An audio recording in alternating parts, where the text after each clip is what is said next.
జగన్మోహన్ రెడ్డి గారు ఏం సాధించారు? 153 ఎవడి కాళ్ళు పట్టుకోవాలా నీకు అర్థం అవుతుందా బ్రహ్మనాయుడు? 21 సీట్లకు పోటీ చేసి నేను 100 కొట్టా అంటున్నాడు ఇంకో పెద్ద మనిషి.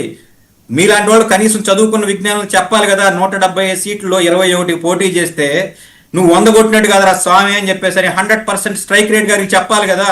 మనం చెప్పం. 175కి 175 పోటీ చేసి 11 సీట్లు వచ్చి ప్రతిపక్ష హోదా కూడా లేని వాడికి ఏమి మర్యాద ఇస్తాం మనం? విజయ్ కుమారును, జడ శ్రవణ్ కుమారును, అక్కడ ఎవరో ఒక ఆయన ఇంకో జడ్జి గారు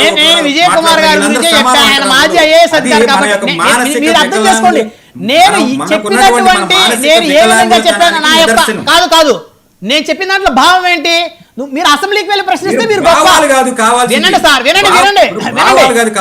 ప్రజల డబ్బులు జీతాలుగా తీసుకుంటూ అసెంబ్లీకి వెళ్లకుండా చర్చా వేదికలోనూ ప్రెస్ మీట్లను ప్రశ్నించేటువంటి శాసనసభ్యుడు ఒక మాజీ ఐఏఎస్ అధికారి పార్టీ పెట్టి ఆయన మాట్లాడేది రెండింటికే తేడా లేదు.